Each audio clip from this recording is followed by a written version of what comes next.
ನಿನ್ನೆ ರಾತ್ರೋರಾತ್ರಿ ಮತ್ತೊಮ್ಮೆ ಇಳಿಕೆ ಕಂಡ ಚಿನ್ನದ ಬೆಲೆ ಕೇವಲ ಕರ್ನಾಟಕ ಮಾತ್ರ ಅಲ್ಲ, ದೇಶಾದ್ಯಂತ ಚಿನ್ನ ಬೆಳ್ಳಿ ಬೆಲೆಗಳು ಇಳಿಕೆ ಆಗ್ತಾ ಇದ್ದಾವೆ. ಹೌದು ವೀಕ್ಷಕರೇ, ನೀವು ಕೂಡ ಬಂಗಾರ ಮತ್ತು ಬೆಳ್ಳಿ ಖರೀದಿ ಮಾಡಬೇಕು ಅಂತ ಪ್ಲಾನ್ ಮಾಡ್ತಾ ಇದ್ದೀರಾ? ಹಾಗಾದ್ರೆ ಒಂದು ನಿಮಿಷ ನಿಲ್ಲಿ, ಈ ವಿಡಿಯೋ ನೋಡದೆ ಚಿನ್ನ ಬಂಗಾರ ತಗೋಬೇಡಿ. ಯಾಕಂದ್ರೆ 90% ಜನರು ಬಂಗಾರ ಖರೀದಿ ಮಾಡುವಾಗ ಮೋಸ ಹೋಗ್ತಾ ಇದ್ದಾರೆ.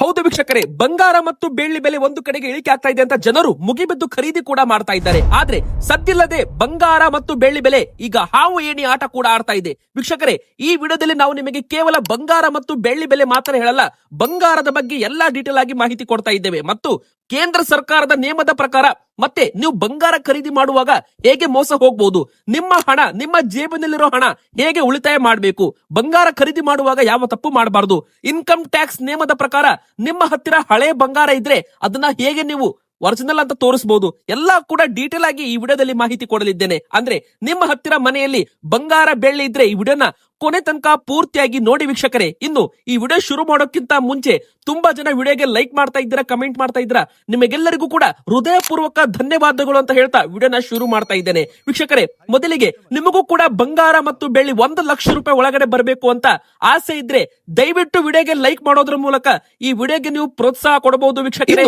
ನಾವು ಕೇಳೋ ಪ್ರಶ್ನೆಗೆ ದಯವಿಟ್ಟು ಉತ್ತರ ಕೊಡಿ. ವೀಕ್ಷಕರೇ, ನಿಮ್ಮ ಪ್ರಕಾರ ಬಂಗಾರದ ಸರಿಯಾದ ಬೆಲೆ ಎಷ್ಟಾಗಬೇಕು? ಬಡ ಜನರು ಕೂಡ ಸುಲಭವಾಗಿ ಬಂಗಾರವನ್ನ ಖರೀದಿ ಮಾಡಬೇಕು. ಹೀಗಾಗಿ ಆ ಒಂದು ಬೆಲೆ ನಮಗೆ ನೀವು ಕಮೆಂಟ್ ಬಾಕ್ಸ್ ಮೂಲಕ ಕಮೆಂಟ್ ಮಾಡಿ. ನಿಮ್ಮ ಕಮೆಂಟ್ ಗೆ ನಾವು ಉತ್ತರ ಕೂಡ ಕೊಡ್ತಾ ಇದ್ದೇವೆ. ಪ್ರತಿಯೊಬ್ಬರು ಕೂಡ ಕಮೆಂಟ್ ಮಾಡ್ತಾ ಇದ್ದೀರಾ, ನಿಮ್ಮ ಕಮೆಂಟ್ ಗೋಸ್ಕರ ಹೃದಯಪೂರ್ವಕ ಧನ್ಯವಾದಗಳು. ಹಾಗೂ ನಮ್ಮ ಚಾನೆಲ್ ಗೆ ಸಬ್ಸ್ಕ್ರೈಬ್ ಕೂಡ ಮಾಡಿ. ವೀಕ್ಷಕರೇ, ಇವತ್ತು ನಾವು ನಿಮಗೆ ಮೊದಲು ಬೆಳ್ಳಿ ಬೆಲೆ ತೋರಿಸ್ತೇವೆ, ನಂತರ ಬಂಗಾರದ ಬೆಲೆ ಕೂಡ ತೋರಿಸ್ತೇವೆ. ಮತ್ತು ಬಂಗಾರ ಬೆಳ್ಳಿ ಬೆಲೆ ಯಾವ ತರ ಏರಿಕೆ ಇಳಿಕೆ ಆಗುತ್ತೆ, ಮುಂದಿನ ಬರೋ ದಿನಗಳಲ್ಲಿ ಭಾರಿ ಇಳಿಕೆ ಆಗಲಿದೆ ಅಂತ ಒಂದು ಮುನ್ಸೂಚನೆ ಕೂಡ ಸಿಗ್ತಾ ಇದೆ. ಅದ್ರ ಬಗ್ಗೆನೂ ಕೂಡ ಒಂದು ಮಾಹಿತಿ ಕೊಟ್ಟಿದ್ದೇನೆ. ಮೊದಲಿಗೆ ವೀಕ್ಷಕರೇ, ನಿಮಗೆ ಸಾಕ್ಷಿ ಸಮೇತ ಪ್ರೂಫ್ ಆಗಿ ಸ್ಕ್ರೀನ್ ಮೇಲೆ ನೀವು ಲೈವ್ ಆಗಿ ಚಾರ್ಟ್ ಕೂಡ ನೋಡ್ತಾ ಇರಬಹುದು. ಬೆಳ್ಳಿ ತಾಕತ್ತು ಮುಗಿತಾ ಇದೆ. ದಿನ ಬೆಳ್ಳಿ ದಿನಕ್ಕೆ 15-20 ಸಾವಿರ ರೂಪಾಯಿ ಏರಿಕೆ ಆಗ್ತಾ ಇದ್ದು ಈಗ ಅದು ಬಂದ್ ಆಗ್ತಾ ಇದೆ. ಅಂದ್ರೆ ಬೆಳ್ಳಿ ಆಟ ಕತೆ ಮುಗೀತು ಅಂತಾನೆ ಹೇಳ್ಬಹುದು. ಅದೇ ತರ ಬಂಗಾರದ ಕತೆ ಕೂಡ ಮುಗಿಯುತ್ತಾ, ಅಂದ್ರೆ ಮತ್ತೆ ಇಳಿಕೆ ಆಗುತ್ತಾ ಅಂತಾನೆ ಒಂದು ಪ್ರಶ್ನೆ. ಆ ಪ್ರಶ್ನೆಗೆ ಉತ್ತರ ಕೂಡ ಸಿಗುತ್ತೆ. ಮೊದಲಿಗೆ ಸ್ಕ್ರೀನ್ ಮೇಲೆ ಲೈವ್ ಆಗಿ ನೀವು multi commodity exchange of silver futures ಅಂದ್ರೆ ಬೆಳ್ಳಿ ಫ್ಯೂಚರ್ ವ್ಯಾಲ್ಯೂ ನೀವು ನೋಡ್ತಿರ್ಬಹುದು ವೀಕ್ಷಕರೇ. ಮೊನ್ನೆ 2,30,030 2,25,000 ರೂಪಾಯಿದದ್ದು 2 ಲಕ್ಷ ರೂಪಾಯಿ ತನ ಬಂದು ಯಾವ ತರ ಇಲ್ಲಿ ಜಂಪ್ ಆಗಿದೆ ಅಂದ್ರೆ, ಇಲ್ಲಿ 2 ಲಕ್ಷ ರೂಪಾಯಿ ತರ ಬಂದು 2,25,000 2,30,000 ರೂಪಾಯಲ್ಲಿ ಇದು ಆಟ ಆಡ್ತಾ ಇದೆ. ಅಂದ್ರೆ ಒಂದು ಹಾವು ಏಣಿ ಆಟ ಆಡ್ತಾ ಇದೆ. ಆದ್ರೆ 2,30,000 ರೂಪಾಯಿ ದಾಟಲು ತುಂಬಾ ತೊಂದರೆ ಆಗ್ತಾ ಇದೆ ಅಂತೆ ಬೆಳ್ಳಿ ಬೆಲೆಗೆ. ಅಂದ್ರೆ ವೀಕ್ಷಕರೇ, ಇಲ್ಲಿ ಖರೀದಿ ಮಾಡೋರ ಸಂಖ್ಯೆ ಕಡಿಮೆ ಆಗ್ತಾ ಇದೆ ಅಂತ ತಜ್ಞರು ಹೇಳ್ತಾ ಇದ್ದಾರೆ. ಇದರ ಅರ್ಥ ಏನಂದ್ರೆ, ಯಾವ ತರ ಬೆಲೆ ಇಳಿಕೆ ಆಯ್ತು ನೋಡಿ, ಅದೇ ತರ ಬೆಲೆ ಏರಿಕೆ ಆಗಿದ್ರೆ ಬೆಳ್ಳಿ ಬೆಲೆ ಇವತ್ತು 3 ಲಕ್ಷ ರೂಪಾಯಿ ದಾಟಬೇಕಾಗಿತ್ತು ಅಂತ ತಜ್ಞರು ಹೇಳಿದ್ದಾರೆ. ಆದ್ರೆ ಯಾವ ತರ ಇಳಿಕೆ ಆಯ್ತು ನೋಡಿ, ಅದೇ ತರ ಏರಿಕೆ ಆಗ್ತಾ ಇಲ್ಲ, ಹೊರತಾಗಿ ಇಳಿಕೆ ಆಗ್ತಾ ಇದೆ ಅಂತ ಇಲ್ಲಿ ತಜ್ಞರು ಲೆಕ್ಕಾಚಾರ ಮಾಡಿದ್ದಾರೆ. ಹೀಗಾಗಿ ಬೆಳ್ಳಿ ಬೆಲೆ ಮುಂದಿನ ಬರೋ ದಿನಗಳಲ್ಲಿ ಈ ಒಂದು ಅಮೆರಿಕ ಇಸ್ರೇಲ್ ಇರಾನ್ ಯುದ್ಧ ಮುಗಿತಾ ಇದ್ದಂತೆ ಬೆಳ್ಳಿ ಬೆಲೆ 1 ಕೆಜಿಗೆ 1,90,000 ಅಥವಾ 2 ಲಕ್ಷ ರೂಪಾಯಿ ಒಳಗಡೆ ಬರಬಹುದು ಅಂತ ಇಲ್ಲಿ ಹೇಳಲಾಗಿದೆ. ಹಾಗಾದ್ರೆ ಇವತ್ತು ಕರ್ನಾಟಕದಲ್ಲಿ ಬೆಳ್ಳಿ ತಾಜಾ ಬೆಲೆ ಎಷ್ಟು ಅಂತ ನೀವು ಕೇಳೋದಾದ್ರೆ 1 ಕೆಜಿಗೆ 2,45,000 ಅಥವಾ 2,50,000 ರೂಪಾಯಿ ಅಂತ ಟ್ರೇಡ್ ಆಗ್ತಾ ಇದೆ ಅಂತಾನೆ ಹೇಳ್ಬಹುದು. ಇದ್ರ ಮೇಲೆ 3% GST ಇರುತ್ತೆ. 1 ಕೆಜಿಗೆ 2,50,000 ರೂಪಾಯಿ ಅಥವಾ 2,45,000 ರೂಪಾಯಿ 1 ಕೆಜಿಗೆ ಬೆಳ್ಳಿ ಬೆಲೆ ಇವತ್ತು ನಿಮಗೆ ಮಾರ್ಕೆಟ್ ಅಲ್ಲಿ ಸಿಗಲಿದೆ ಅಂತಾನೆ ಹೇಳ್ಬಹುದು ವೀಕ್ಷಕರೇ. ಆದ್ರೆ ಮುಂದಿನ ಬರೋ ದಿನಗಳಲ್ಲಿ ಮತ್ತಷ್ಟು ಇಳಿಕೆ ಆಗೋ ಮುನ್ಸೂಚನೆ ಕಾಣ್ತಾ ಇದೆ. ಹೋದ ತಿಂಗಳು ಅಂದ್ರೆ ಜನವರಿಯಲ್ಲಿ 4,20,000 ರೂಪಾಯಿ ಆಗಿತ್ತು. ಆದ್ರೆ ಈಗ 2,50,000 2,45,000 ಮೊನ್ನೆ 2,20,000 ರೂಪಾಯಿ ತನ ಬೆಳ್ಳಿ ಬಂದು ಮತ್ತೆ ಏರಿಕೆ ಆಗಿದೆ. ಆದ್ರೆ ಮುಂದಿನ ಬರೋ ದಿನಗಳಲ್ಲಿ ಮತ್ತಷ್ಟು ಇಳಿಕೆ ಕಾಣಬಹುದು ವೀಕ್ಷಕರೇ. ಈಗ ಬಂಗಾರದ ಬಗ್ಗೆ ಮಾತಾಡೋದಾದ್ರೆ ತುಂಬಾ ಜನ ಆಭರಣ ಮಾಡಿಸ್ಕೋಬೇಕು, ಒಡವೆ ಮಾಡಿಸ್ಕೋಬೇಕು, ಬಂಗಾರದಲ್ಲಿ ಹೂಡಿಕೆ ಮಾಡಬೇಕು, ಮದುವೆ ಬರ್ತಾ ಇದೆ. ತುಂಬಾ ಜನ ಇದೇ ಒಂದು ಕಮೆಂಟ್ ಮಾಡ್ತಾ ಇದ್ದಾರೆ, 22 ಕ್ಯಾರೆಟ್ ಚಿನ್ನ ತಗೋಬೇಕಾ, 18 ಕ್ಯಾರೆಟ್ ಚಿನ್ನ ತಗೋಬೇಕಾ, ಇನ್ನು ಬಂಗಾರ ಬೆಲೆ ಇಳಿಕೆ ಆಗುತ್ತೋ ಏರಿಕೆ ಆಗುತ್ತೋ, ಎಲ್ಲಾ ನಿಮ್ಮ ಪ್ರಶ್ನೆಗೆ ಉತ್ತರ ಕೊಡ್ತೇವೆ. ಮತ್ತು ಕೊನೆಯದಾಗಿ ಒಂದು ಸೀಕ್ರೆಟ್ ಮಂತ್ರ ಕೂಡ ನಿಮಗೆ ಹೇಳ್ತೇವೆ ವೀಕ್ಷಕರೇ. ನೀವು ಬಂಗಾರ ಖರೀದಿ ಮಾಡ್ತೀರಾ ಅಂದ್ರೆ ಯಾವ ತರ ಕಡಿಮೆ ಬೆಲೆಗೆ ಬಂಗಾರ ಖರೀದಿ ಮಾಡಬಹುದು, ಇನ್ನು ಬಂಗಾರ ಖರೀದಿ ಮಾಡುವಾಗ ಹೇಗೆಲ್ಲ ಜನ ಮೋಸ ಹೋಗ್ತಾರೆ ಅದ್ರ ಬಗ್ಗೆನೂ ಕೂಡ ಯಾರು ಕೂಡ ಹೇಳದೇ ಇರೋ ಮಾತು ನಾವು ನಿಮಗೆ ಈ ವಿಡಿಯೋದಲ್ಲಿ ಹೇಳಲಿದ್ದೇವೆ. ಸೊ ಮೊದಲಿಗೆ ತುಂಬಾ ಜನರಿಗೆ ಒಂದು ಪ್ರಶ್ನೆ ಇದೆ, ನಮ್ಮ ಮನೆಯಲ್ಲಿ ಹಳೆ ಬಂಗಾರ ಇದೆ, ಅಂದ್ರೆ ನಮ್ಮ ಮುತ್ತಜ್ಜರು ನಮ್ಮ ಅಜ್ಜ ಅಜ್ಜಿಯಂದರು ಇಟ್ಟಿರೋ ಬಂಗಾರ ಇದೆ, ಅದಕ್ಕೆ ಏನು ಅಂತ ತುಂಬಾ ಜನ ನಮಗೆ ಕಮೆಂಟ್ ಕೂಡ ಮಾಡ್ತಾ ಇದ್ದಾರೆ ವೀಕ್ಷಕರೇ. ಈಗ ನೋಡಿ, ಒಂದು ಉದಾಹರಣೆಗೆ ಹೇಳ್ಬೇಕಂದ್ರೆ, ಈಗ ನಿಮ್ದು ಇನ್ಕಮ್ ವರ್ಷಕ್ಕೆ 5 ಲಕ್ಷ ರೂಪಾಯಿ ಇದೆ, ಆದ್ರೆ ನಿಮ್ಮ ಬಳಿ 30 ಲಕ್ಷ ರೂಪಾಯಿದು ಬಂಗಾರ ಇದೆ ಅಂದ್ರೆ ಅವಾಗ ಇನ್ಕಮ್ ಟ್ಯಾಕ್ಸ್ ಡಿಪಾರ್ಟ್ಮೆಂಟ್ ಅವರು ಡೌಟ್ ಮಾಡ್ತಾರೆ. ಅವಾಗ ನೀವೇನ್ ಮಾಡ್ಬೇಕು, ಪ್ರೂವ್ ಮಾಡ್ಬೇಕು, ಗೋಲ್ಡ್ ನಮ್ದೆ ಅಂತ ನೀವು ಪ್ರೂವ್ ಮಾಡ್ಬೇಕು. ನಿಮ್ಮ ಸ್ಯಾಲರಿ ಇನ್ಕಮ್ ಸೇವ್ ಮಾಡಿ ತಗೊಂಡಿದ್ರಾ, ಅಥವಾ ನಿಮ್ಗೆ ಯಾರಾದ್ರೂ ಗಿಫ್ಟ್ ಕೊಟ್ಟಿದ್ದಾರಾ, ಮ್ಯಾರೇಜ್ ಆಗಿರ್ಬೋದು, ಫ್ಯಾಮಿಲಿಯಲ್ಲಿ ಪೂರ್ವಜರು ನಿಮಗೆ ಗಿಫ್ಟ್ ಕೊಟ್ಟಿದ್ರಾ, ಇನ್ಹೆರಿಟೆನ್ಸ್ ಅಂದ್ರೆ ಪೂರ್ವಜರಿಂದ ಬಂದದ್ದು ಅಂತಾನು ಕೂಡ ಇಲ್ಲಿ ತೋರಿಸಬೇಕಾಗುತ್ತೆ. ಬಿಲ್ ಇದ್ರೆ ಸೇಫ್ ಆಗಿರ್ತೀರಾ, ಬಿಲ್ ಇಲ್ಲ ಅಂದ್ರೆ ಸ್ವಲ್ಪ ರಿಸ್ಕ್ ಜಾಸ್ತಿ ಅಂತಾನು ಕೂಡ ಹೇಳಲಾಗುತ್ತೆ. ಎಕ್ಸ್ಪ್ಲೇಷನ್ ನೀವು ಕೊಡಬೇಕಾಗುತ್ತೆ. ಯಾವಾಗ ಇದು ಇನ್ಕಮ್ ಟ್ಯಾಕ್ಸ್ ನವರು ಮನೆಗೆ ರೈಡ್ ಬಂದಾಗ ನೀವು ದೊಡ್ಡ ಮಟ್ಟದಲ್ಲಿ ಏನಾದ್ರೂ 2 ಲಕ್ಷ ರೂಪಾಯಿ ಮೇಲೆ ಕ್ಯಾಶ್ ನಲ್ಲಿ ಬಂಗಾರ ತಗೋತೀರಾ ಅಂದ್ರೆ ಅವಾಗ ಈ ಎಲ್ಲ ಪ್ರಾಬ್ಲಮ್ಗಳು ಬರುತ್ತೆ ಅಂತಾನೆ ಹೇಳ್ಬಹುದು ವೀಕ್ಷಕರೇ. ಇನ್ನು ಕೇಂದ್ರ ಸರ್ಕಾರದ ನಿಯಮದ ಪ್ರಕಾರ ಮ್ಯಾರಿಡ್ ವುಮೆನ್ ಅಂದ್ರೆ ಮದುವೆಯಾದ ಮಹಿಳೆಯರು 500 ಗ್ರಾಮ್ ವರೆಗೂ ತಮ್ಮ ಹತ್ತಿರ ಬಂಗಾರ ಇಟ್ಕೋಬಹುದು.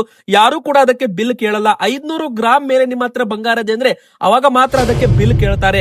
ಮತ್ತೆ ವೀಕ್ಷಕರೇ, ಅನ್ಮ್ಯಾರಿಡ್ ಅಂದ್ರೆ ಮದುವೆ ಆಗದಿರೋ ಹೆಣ್ಮಕ್ಳು ಮಹಿಳೆಯರು 250 ಗ್ರಾಮ್ ವರೆಗೂ ತಮ್ಮ ಹತ್ತಿರ ಬಂಗಾರ ಇಟ್ಕೋಬಹುದು. ಯಾರು ಕೂಡ ಅದಕ್ಕೆ ಎನ್ಕ್ವೈರಿ ಮಾಡಲ್ಲ. 250 ಗ್ರಾಮ್ ಮೇಲಿದೆ ಅಂದ್ರೆ ಮಾತ್ರ ಇಲ್ಲಿ GST ಬಿಲ್ ಕೇಳ್ತಾರೆ, ಇಲ್ಲ ಇನ್ಕಮ್ ಸೋರ್ಸ್ ಅನ್ನ ಕೇಳ್ತಾರೆ ಅಂತಾನು ಕೂಡ ಹೇಳ್ಬಹುದು. ಯಾರಾದ್ರೂ ಗಿಫ್ಟ್ ಕೊಟ್ಟಿದ್ರೆ ಅದನ್ನ ನೀವು ತೋರಿಸಬಹುದು. ಇನ್ನು ವೀಕ್ಷಕರೇ, ಪುರುಷರು ಮದುವೆ ಆಗಿರ್ಲಿ ಬಿಡ್ಲಿ 100 ಗ್ರಾಮ್ ವರೆಗೂ ಮಾತ್ರ ಅಂತ ಹೇಳಲಾಗಿದೆ. 100 ಗ್ರಾಮ್ ಮೇಲೆ ಬಂಗಾರ ಇಡ್ಕೋಬಹುದು, ನೀವು 1 kg ವರೆಗೂ ಇಡ್ಕೋಬಹುದು, ಏನ್ ಪ್ರಾಬ್ಲಮ್ ಇಲ್ಲ ವೀಕ್ಷಕರೇ. ಆದ್ರೆ ಮೇಲಿನ 900 ಗ್ರಾಮ್ ಏನಿದ್ರು ಅದಕ್ಕೆ ನೀವು ಲೆಕ್ಕ ಕೊಡಬೇಕು, ಇನ್ಕಮ್ ಪ್ರೂಫ್ ತೋರಿಸಬೇಕಾಗುತ್ತೆ. ಅಥವಾ 3% ನೀವು ಬಿಲ್ ಏನಾದ್ರು ಕೊಟ್ಟಿದ್ರೆ ಅಂದ್ರೆ GST ಬಿಲ್ ಇದ್ರೆ ಅದನ್ನು ತೋರಿಸಿದ್ರೆ ಅವಾಗ ಅದು ನಿಮ್ಮದೇ ಬಂಗಾರ ಅಂತ ಪ್ರೂವ್ ಕೂಡ ಆಗುತ್ತೆ ವೀಕ್ಷಕರೇ. ಹೀಗಾಗಿ ನೀವು ಯಾವಾಗ್ಲೂ ಕೂಡ ಬಂಗಾರ ತಗೋತೀರಾ ಅಂದ್ರೆ ಮೋಸ ಹೋಗಬೇಡಿ. ಮೊದಲಿಗೆ ಹೇಳ್ಬೇಕಂದ್ರೆ ಬಿಲ್ ತಗೊಳ್ಳಿ ವೀಕ್ಷಕರೇ. ತುಂಬಾ ಜನ ಬಿಲ್ ಕೊಡದೆ ಕ್ಯಾಶ್ ನಲ್ಲಿ ವ್ಯವಹಾರ ಮಾಡ್ತಾರೆ. ಅಂಗಡಿಯವರು ಏನ್ ಹೇಳ್ತಾರೆ ಗೊತ್ತಾ, ಈ ತರನು ಮೋಸ ಹೋಗ್ತಾರೆ. ನೀವು ನಮಗೆ ಕ್ಯಾಶ್ ಕೊಟ್ರೆ ನಾವು ನಿಮಗೆ ಬಿಲ್ ಕೊಡಲ್ಲ, ನಿಮಗೆ ಡಿಸ್ಕೌಂಟ್ ಕೊಡ್ತೀವಿ ಅಂತ. ಆದ್ರೆ ವೀಕ್ಷಕರ ನಂತರ ನೀವು ಲೆಕ್ಕ ಮಾಡಿದ್ರೆ ನಿಮಗೆ ಅಷ್ಟೇ ಬಿದ್ದಿರುತ್ತೆ. GST ಅವರು ತಗೊಂಡಿರ್ತಾರೆ ಎಲ್ಲ, ಆದ್ರೆ ನಿಮಗೆ ಬಿಲ್ಲೇ ಕೊಡಲ್ಲ. ಈ ತರನು ಕೂಡ ಮಾಡೋರು ಇದ್ದಾರೆ. ಹೀಗಾಗಿ ತುಂಬಾ ಜನ ಈ ತರ ಒಂದು ಹಳ್ಳಿ ಪ್ರದೇಶಗಳಲ್ಲಾಗಿರ್ಬೋದು, ನಗರ ಪ್ರದೇಶಗಳಲ್ಲೂ ಕೂಡ ಮೋಸ ಹೋಗ್ತಾ ಇದ್ದಾರೆ. ಹೀಗಾಗಿ ನೀವು ಯಾವಾಗ್ಲೂ ಕೂಡ ಬಂಗಾರ ತಗೊಳ್ಳಿ. ನೀವು ಹಾಲ್ ಮಾರ್ಕ್ ಇರೋ ಬಂಗಾರ ತಗೊಳ್ಳಿ. ಅದು 18 ಕ್ಯಾರೆಟ್ ಆಗಿರ್ಲಿ, 22 ಕ್ಯಾರೆಟ್ ಆಗಿರ್ಲಿ ವೀಕ್ಷಕರೇ, 916 ಆಗಿರ್ಲಿ, 750 ಆಗಿರ್ಲಿ, ನೀವು ತಗೊಳ್ಳಿ. ಯಾಕಂದ್ರೆ ಬಂಗಾರ ಹಾಲ್ ಮಾರ್ಕ್ ಇದ್ದರೆ ಒಂದು ಗ್ಯಾರಂಟಿ ಅಂತಾನು ಕೂಡ ಇಲ್ಲಿ ಹೇಳಲಾಗಿದೆ. ಇನ್ನು ವೀಕ್ಷಕರೇ, ನಿಮ್ಮ 3ನೇ ಪ್ರಶ್ನೆಗೆ ಉತ್ತರ ಕೂಡ ಕೊಡ್ತೇವೆ. 18 ಕ್ಯಾರೆಟ್ ಚಿನ್ನ ತಗೋಬೇಕಾ, 22 ಕ್ಯಾರೆಟ್ ಚಿನ್ನ ತಗೋಬೇಕಾ? ವೀಕ್ಷಕರೇ, ಇಲ್ಲಿ ನೀವು 22 ಕ್ಯಾರೆಟ್ 916 ಬಂಗಾರ ತಗೊಂಡ್ರೆ ತುಂಬಾನೇ ಒಳ್ಳೇದು. ಇದರಲ್ಲಿ 91.6 ಅಂದ್ರೆ 916% ಅಂತ ಹೇಳ್ತೀವಿ ನಾವು 1000ಕ್ಕೆ. ಅಂದ್ರೆ 91.6% 100ಕ್ಕೆ ಇಷ್ಟು ಬಂಗಾರ ಪ್ಯೂರಿಟಿ ಇರುತ್ತೆ. ಅಂದ್ರೆ ಉಳಿಕಿದ್ದು 9.4 ಏನಿದೆ ನೋಡಿ, ಅದು ಮಿಕ್ಸಿಂಗ್ ಇರುತ್ತೆ. ಕಾಪರ್ ಆಗಿರ್ಬೋದು, ಸಿಲ್ವರ್ ಆಗಿರ್ಬೋದು, ಮಿಕ್ಸ್ ಇರುತ್ತೆ. ಒಂದು ಬಂಗಾರ, ಒಂದು ಬೆಳ್ಳಿ ರೆಡಿ ಆಗ್ಬೇಕಂದ್ರೆ, ಒಂದು ಐಟಮ್ ರೆಡಿ ಆಗ್ಬೇಕಂದ್ರೆ ಅದಕ್ಕೆ ಸ್ವಲ್ಪ ಐಟಮ್ಸ್ ಗಳನ್ನ ಮಿಶ್ರಣ ಮಾಡಿ ಅದನ್ನ ಗಟ್ಟಿ ಮಾಡ್ತಾರೆ. 18 ಕ್ಯಾರೆಟ್ ಗಟ್ಟಿ ಆಗುತ್ತೆ ಬಂಗಾರ, ಇಲ್ಲ ಅಂತ ಹೇಳಲ್ಲ 22 ಕ್ಯಾರೆಟ್ ಗೆ ಕಂಪೇರ್ ಮಾಡಿದ್ರೆ. ಆದ್ರೆ 18 ಕ್ಯಾರೆಟ್ ಅಲ್ಲಿ 75% ಮಾತ್ರ ಬಂಗಾರ ಇರುತ್ತೆ. 25% ಏನಿರುತ್ತೆ ನೋಡಿ ಮಿಕ್ಸ್ ಇರುತ್ತೆ. ಅಂದ್ರೆ ಇಲ್ಲಿ ಸಿಲ್ವರ್ ಆಗಿರ್ಬೋದು, ಕಾಪರ್ ಆಗಿರ್ಬೋದು, ಇದನ್ನ ಮಿಕ್ಸ್ ಮಾಡಿ ಬಂಗಾರ ಮಾಡಿರ್ತಾರೆ. ಮತ್ತೆ 22 ಕ್ಯಾರೆಟ್ ಗೆ 18 ಕ್ಯಾರೆಟ್ ಗೆ ಕಂಪೇರ್ ಮಾಡಿದ್ರೆ 18 ಕ್ಯಾರೆಟ್ ಚಿನ್ನದ ಬೆಲೆ ಅದರ ರೇಷೋ ಪ್ರಕಾರ ಕಡಿಮೆಗೆ ಸಿಗುತ್ತೆ. ಅದೇನ್ ನಿಮಗೆ 22 ಕ್ಯಾರೆಟ್ ರೇಟ್ ಗೆ ಕೊಡೋದಿಲ್ಲ. ಸೊ ವೀಕ್ಷಕರೇ, ನೀವು ಬಂಗಾರ ತಗೋತೀರಾ ಅಂದ್ರೆ 22 ಕ್ಯಾರೆಟ್ 916 ಬಂಗಾರ ತಗೊಳ್ಳಿ. ಇವತ್ತಿನ 18 ಕ್ಯಾರೆಟಿನ 10 ಗ್ರಾಮ್ ಚಿನ್ನದ ಬೆಲೆ ಎಷ್ಟು ಅಂತ ನೀವು ಕೇಳೋದಾದ್ರೆ 1,11,190 ರೂಪಾಯಿ. ಹೌದು ವೀಕ್ಷಕರೇ, ಇಲ್ಲಿ 120 ರೂಪಾಯಿ ಜಾಸ್ತಿ ಆದ್ರೂ ಕೂಡ 1,11,190 ರೂಪಾಯಿ ಇದೆ. ಇದ್ರದ್ದು ಬೆಲೆ 1,12,000 ರೂಪಾಯಿ ಆಸುಪಾಸಿನಲ್ಲಿ ಬರಬಹುದು ಅಂತಾನು ಕೂಡ ಇಲ್ಲಿ ಹೇಳಲಾಗ್ತಾ ಇದೆ. ಅಂದ್ರೆ ಮುಂದಿನ ಬರೋ ದಿನಗಳಲ್ಲಿ ಇದ್ರದ್ದು ಬೆಲೆ 1 ಲಕ್ಷ ರೂಪಾಯಿ ಒಳಗಡೆ ಬರಬಹುದು ಅಂತ ತಜ್ಞರು ಹೇಳ್ತಾ ಇದ್ದಾರೆ. ಯಾಕಂದ್ರೆ ಡಾಲರ್ ಇಂಡೆಕ್ಸ್ ಈಗ ಸ್ಟ್ರಾಂಗ್ ಆಗ್ತಾ ಇದೆ. ಅಂದ್ರೆ ಡಾಲರ್ ಮಜಬೂತ್ ಆಗ್ತಾ ಇದೆ, ಇಲ್ಲಿ ಬಲವಾಗ್ತಾ ಇದೆ. ಯಾವಾಗ ಡಾಲರ್ ಸ್ಟ್ರಾಂಗ್ ಆಗುತ್ತೆ ನೋಡಿ, ಅವಾಗ ಬಂಗಾರ ಬೆಲೆ ಇಳಿಕೆ ಆಗುತ್ತೆ ವೀಕ್ಷಕರೇ. ಇದು ಕೂಡ ನಿಮಗೆ ಗೊತ್ತಿರಲಿ. ಮುಂದಿನ ಬರೋ ದಿನಗಳಲ್ಲಿ ಬಂಗಾರ ಇಳಿಕೆ ಆಗ್ಬಹುದು ಅಂತ ತಜ್ಞರು ಲೆಕ್ಕಾಚಾರ ಮಾಡ್ತಾನೆ ಇದ್ದಾರೆ. ಅದು ಸ್ವಲ್ಪ ಉಲ್ಟಾ ಆಗ್ತಾ ಇದೆ. ಆದ್ರೂ ಕೂಡ ಈಗ ಮೊನ್ನೆ ನೀವು ನೋಡಬಹುದು ಯಾವ ತರ ದೊಡ್ಡ ಮಟ್ಟದಲ್ಲಿ ಇಳಿಕೆ ಆಗಿದೆ ಅಂತ. ಈಗಲೂ ಕೂಡ ಮತ್ತೆ ಇಳಿಕೆ ಆಗುತ್ತೆ ಅಂತ ತಜ್ಞರು ತಮ್ಮ ಲೆಕ್ಕಾಚಾರವನ್ನ ಮಾಡಿರುವಂತದ್ದು. ಇನ್ನು ವೀಕ್ಷಕರೇ, 22 ಕ್ಯಾರೆಟ್ ಚಿನ್ನ ಅಂದ್ರೆ 916 ಬಂಗಾರ, ಆಭರಣ ಬಂಗಾರ ಎಷ್ಟು ಅಂತ ನೀವು ಕೇಳೋದಾದ್ರೆ ಇದ್ರದ್ದು ಬೆಲೆ ಕೂಡ ಕೇವಲ 150 ರೂಪಾಯಿ ಮಾತ್ರ ಏರಿಕೆ ಆಗಿದೆ. ಇಲ್ಲಿ ನೀವು ಲೆಕ್ಕ ಮಾಡಬಹುದು. ಇಳಿಮುಖವಾಗುವಾಗ 700, 800, 1000 ರೂಪಾಯಿ ಇಳಿಕೆ ಆಗ್ತಾ ಇದೆ. ಏರುವಾಗ 100, 200 ರೂಪಾಯಿ ಅಷ್ಟೇ ಏರಿಕೆ ಆಗ್ತಾ ಇದೆ. ಅಂದ್ರೆ ಇಲ್ಲಿ ಇಳಿಯುವ ಮುಖ ಜಾಸ್ತಿ ಇದೆ. ಅಂದ್ರೆ ಇಳಿಯುವಾಗ ಪೂರ್ತಿ ಇಳಿತಾ ಇದೆ, ಏರುವಾಗ ಸ್ವಲ್ಪ ಏರಿಕೆ ಆಗ್ತಾ ಇದೆ. ಅಂದ್ರೆ ಖರೀದಿ ಮಾಡೋರ ಸಂಖ್ಯೆ ಕಡಿಮೆ ಇದೆ ಅಂತ ಅರ್ಥ. ಇನ್ನೂ ಇಳಿಕೆ ಆಗ್ಬಹುದು. ಬೈಯಿಂಗ್ ಪವರ್ ಇಲ್ಲ, ಬಂಗಾರದ ತಾಕತ್ತು ಕೂಡ ಮುಗಿತಾ ಇದೆ ಬೆಳ್ಳಿ ತರ ಅಂತ ಇಲ್ಲಿ ತಜ್ಞರು ಹೇಳ್ತಾ ಇದ್ದಾರೆ ವೀಕ್ಷಕರೇ. ಇದು ಇಂಟರ್ ನ್ಯಾಷನಲ್ ಮಾರ್ಕೆಟ್ ಮೇಲೆ ಡಿಪೆಂಡ್ ಆಗಿರುತ್ತೆ. ಮುಂದಿನ ಬರೋ ದಿನಗಳಲ್ಲಿ ಏನಾಗುತ್ತೆ, ಈಗ ಒಂದು ಕಡೆಗೆ ಉದ್ವಿಗ್ನತೆ, ಯುದ್ಧ ಪರಿಸ್ಥಿತಿ ಇದೆ. ಯುದ್ಧ ಯಾವಾಗ ಜಾಸ್ತಿ ಆಗುತ್ತೆ ಬಂಗಾರ ಬೆಳ್ಳಿ ಏರಿಕೆ ಆಗ್ಬೇಕಾಗಿತ್ತು, ಈ ಬಾರಿ ಉಲ್ಟಾ ಆಗಿ ಇಳಿಕೆ ಆಗ್ತಾ ಇದೆ ವೀಕ್ಷಕರೇ. ಈಗ ನೀವು ಸ್ಕ್ರೀನ್ ಮೇಲೆ ನೋಡ್ತಾ ಇರಬಹುದು, ಬೆಲೆ 1,35,900 ರೂಪಾಯಿ ಇದೆ. ಅಂದ್ರೆ 22 ಕ್ಯಾರೆಟ್ 10 ಗ್ರಾಮ್ ನ ಬಂಗಾರದ ಬೆಲೆ 1,35,900 ರೂಪಾಯಿ. ಆದ್ರೆ ಹೋದ ವಾರ ಜನವರಿ ತಿಂಗಳಲ್ಲಿ ನೀವು ಲೆಕ್ಕ ಮಾಡಿ 1,50,000, 1,45,000 ರೂಪಾಯಿ ಇತ್ತು ಇದ್ರದ್ದು ಬೆಲೆ. ಈಗ 1,35,900 ರೂಪಾಯಿ ಇದೆ. ಅಂದ್ರೆ ಇಳಿಮುಖದಲ್ಲಿ ಸಾಕ್ತಾ ಇದೆ ಅಂತಾನೆ ಹೇಳ್ಬಹುದು. ಆದ್ರೆ ಮುಂದಿನ ಬರೋ ದಿನಗಳಲ್ಲಿ ಏನಾಗುತ್ತೆ ಕಾದು ನೋಡಬೇಕು ವೀಕ್ಷಕರೇ. ಇದ್ರ ಮೇಲೆ 3% GST ಇರುತ್ತೆ, ಮೇಕಿಂಗ್ ಚಾರ್ಜಸ್ ಎಕ್ಸ್ಟ್ರಾ ಇರುತ್ತೆ ಅಂತ ಹೇಳ್ಬಹುದು.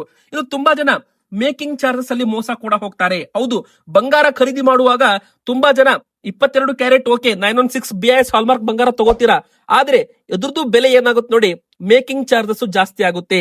ಕೆಲವೊಬ್ರು 40-50% ಬಂಗಾರದ ಮೇಲೆ ಮೇಕಿಂಗ್ ಚಾರ್ಜಸ್ ಹಾಕ್ತಾರೆ. ಹೀಗಾಗಿ ವೀಕ್ಷಕರೇ, ನೀವು ಮೇಕಿಂಗ್ ಚಾರ್ಜಸ್ ಅಲ್ಲಿ ಬಾರ್ಗೇನಿಂಗ್ ಅಂದ್ರೆ ಒಂದು ಚೌಕಾಸಿ ಮಾಡಿ ತಗೋಬೇಕಾಗುತ್ತೆ. ಎಲ್ಲಿ 4-5 ಅಂಗಡಿಗಳಲ್ಲಿ ಕೇಳಬೇಕು, ಎಲ್ಲಿ ಮೇಕಿಂಗ್ ಚಾರ್ಜಸ್ ಕಡಿಮೆ ಇರುತ್ತೆ, ಎಲ್ಲಿ ಒಂದು ಅಂಗಡಿ ಬಗ್ಗೆ ಟ್ರಸ್ಟ್ ಇರುತ್ತೆ, ಎಲ್ಲಿ BIS hallmark with HUID code ಇರುತ್ತೆ, 3% GST ಬಿಲ್ ತಗೋತೀರಾ, ಅಲ್ಲಿ ನಿಮಗೆ ಬಂಗಾರ ಸರಿಯಾಗಿ ಸಿಗುತ್ತೆ. ಇನ್ನು ಬಂಗಾರ ನಿಮಗೆ ಗೊತ್ತಿರಬಹುದು, ಗ್ರಾಮ್ ಮೇಲೂ ಕೂಡ ಲೆಕ್ಕ ಮಾಡ್ತಾರೆ. ಅಂದ್ರೆ 1 ಗ್ರಾಮ್ಗೆ 15,000 ರೂಪಾಯಿ ಇದೆ ಈಗ. ಅಂದ್ರೆ ನಿಮಗೆ 1 ಗ್ರಾಮ್ ಮೋಸ ಆದ್ರೂ ಕೂಡ 15,000 ರೂಪಾಯಿ ನಿಮ್ಮ ಜೇಬಿನಲ್ಲಿರೋ ಹಣ ಮೋಸವಾದಂತೆ. ನೀವು ಯಾವಾಗ 10 ಗ್ರಾಮ್ ಬಂಗಾರ ತಗೊಂತೀರಿ ನೋಡಿ, ಅದರಲ್ಲಿ ಬಂಗಾರ ಎಷ್ಟು ಇದೆ, ಅದರ ಮೇಲೆ ಸ್ಟೋನ್ ಆಗಿರ್ಬೋದು, ಬೀಡ್ಸ್ ಅಂದ್ರೆ ಹವಳಗಳಿರುತ್ತೆ, ಮುತ್ತುಗಳಂತ ಕರಿತೀವಿ ನಾವು, ಇಮಿಟೇಷನ್ ಜ್ಯುವೆಲರ್ಸ್ ಇರುತ್ತೆ, ಅದರದ್ದು ನೀವು ಲೆಸ್ ಮಾಡಬೇಕು. ಬಂಗಾರದ ಗ್ರಾಮು 10 ಗ್ರಾಮ್ದು ಚೈನ್ ಇದೆ, ಅದರಲ್ಲಿ 3 ಗ್ರಾಮ್ದು ಸ್ಟೋನ್ ಇದೆ ಅಂದ್ರೆ ಎಕ್ಸಾಂಪಲ್ ಆಗಿ ನೀವು 7 ಗ್ರಾಮ್ಗೆ ಮಾತ್ರ ಬಂಗಾರ ಲೆಕ್ಕ ಮಾಡಬೇಕು. ನೀವೇನಾದ್ರೂ 10 ಗ್ರಾಮ್ಗೆ ಲೆಕ್ಕ ಕೊಟ್ರೆ 3 ಗ್ರಾಮ್ದು ಹವಳಗಳಿರುತ್ತೆ, ಅದು ನಿಮಗೆ ಮಾರ್ಕೆಟ್ ಅಲ್ಲಿ 100-200 ರೂಪಾಯಿಗೆ ಸಿಗೋದಿರುತ್ತೆ. ಅದಕ್ಕೆ ನೀವು ಬಂಗಾರದ ಲೆಕ್ಕ ಕೊಟ್ಟಿರ್ತೀರಾ, 30-40 ಸಾವಿರ ರೂಪಾಯಿ ಜಾಸ್ತಿ ರೊಕ್ಕ ಕೊಟ್ಟಿರ್ತೀರಾ. ಹೀಗಾಗಿ ವೀಕ್ಷಕರೇ, ಬಂಗಾರ ಎಷ್ಟಿದೆ ಅದ್ರ ಮೇಲೆ ಸ್ಟೋನ್ ಇದರ ಅದನ್ನ ಲೆಸ್ ಮಾಡಿಸಬೇಕು, ಅದನ್ನ ಕಡ್ಡಾಯವಾಗಿ ನೀವು ಮಾಡಿಸಬೇಕಾಗುತ್ತೆ. ಈ ರೀತಿ ನಿಮಗೆ ಮೋಸ ಆಗೋದಿಲ್ಲ ಅಂತಾನೆ ಹೇಳ್ಬಹುದು ವೀಕ್ಷಕರೇ. ಮತ್ತೆ ಈಗ 24 ಕ್ಯಾರೆಟ್ ಚಿನ್ನದ ಬೆಲೆ ಎಷ್ಟು? ತುಂಬಾ ಜನ ಹೂಡಿಕೆ ಮಾಡೋರು ಈ ಒಂದು ಬಂಗಾರವನ್ನ ಖರೀದಿ ಮಾಡ್ತಾರೆ. ಅಂದ್ರೆ ಈಗ ಬ್ಯಾಂಕ್ ನಲ್ಲಿ ಹಣ ಇಡೋದ್ರ ಬದಲಾಗಿ ಬಂಗಾರದಲ್ಲಿ ಹೂಡಿಕೆ ಮಾಡ್ತಾರಲ್ಲ, ಅವರು ಇದನ್ನ ಖರೀದಿ ಮಾಡ್ತಾರೆ. ಇದ್ರ ಮೇಲೆ ಯಾವುದು ಮೇಕಿಂಗ್ ಚಾರ್ಜಸ್ ಇರಲ್ಲ, ಇದ್ರ ಮೇಲೆ ಯಾವುದು ಕೂಡ ಮುತ್ತು ಹವಳ ಕೂಡ ಇರೋದಿಲ್ಲ. ಇದು ಡೈರೆಕ್ಟ್ ಆಗಿ ಗಟ್ಟಿ ಬಂಗಾರ ಇರುತ್ತೆ, ಪ್ಯೂರ್ ಬಂಗಾರ ಇರುತ್ತೆ, 999 ಪ್ಯೂರಿಟಿ, 99.9% ಪ್ಯೂರಿಟಿ ಬಂಗಾರ ಇರುತ್ತೆ. ಇದ್ರದ್ದು ಬೆಲೆ 10 ಗ್ರಾಮ್ಗೆ 1,48,260 ರೂಪಾಯಿ ಇದೆ ಅಂತಾನು ಕೂಡ ಹೇಳ್ಬೋದು. 1,50,000 ರೂಪಾಯಿ ಗಡಿ ಹತ್ತ ಬಂದಿದೆ ಈಗ ಬಂಗಾರದ ಬೆಲೆ. ಆದ್ರೆ ವೀಕ್ಷಕರೇ, ಡಾಲರ್ ಇಂಡೆಕ್ಸ್ ಈಗ ಸ್ಟ್ರಾಂಗ್ ಆಗಿದೆ. ಹೌದು ವೀಕ್ಷಕರೇ, ಈಗ ಅಮೆರಿಕನ್ ಡಾಲರ್ ಬಲವಾಗ್ತಾ ಇದೆ. ಮುಂದಿನ ಬರೋ ದಿನಗಳಲ್ಲಿ ಬೆಲೆ ಇಳಿಕೆನೂ ಆಗ್ಬಹುದು ಅಂತ ತಜ್ಞರು ಹೇಳ್ತಾ ಇದ್ದಾರೆ. ಇನ್ನು ಇದ್ರದ್ದು ಬೆಲೆ ಮೇಲೆ 3% GST ಕೂಡ ಎಕ್ಸ್ಟ್ರಾ. ಇವತ್ತಿಗೆ ಎಷ್ಟಾಗಿತ್ತು ವೀಕ್ಷಕರೇ? ಬಂಗಾರ ಬೆಳ್ಳಿ ಬೆಲೆ ಇಂಟರ್ನ್ಯಾಷನಲ್ ಮಾರ್ಕೆಟ್ ಮೇಲೆ ಡಿಪೆಂಡ್ ಆಗಿರೋದ್ರಿಂದ ಕ್ಷಣಕ್ಕೂ ಬೆಲೆಗಳು ಬದಲಾಗ್ತಾ ಇರುತ್ತೆ ವೀಕ್ಷಕರೇ. ಇದು ಈ ಕ್ಷಣದ ಮಾಹಿತಿ ಮಾತ್ರ. ಇವತ್ತಿಗೆ ಇಷ್ಟ ಆಗಿತ್ತು. ವಿಡಿಯೋ ಇಷ್ಟ ಆದ್ರೆ ವಿಡಿಯೋಗೆ ಲೈಕ್ ಮಾಡಿ.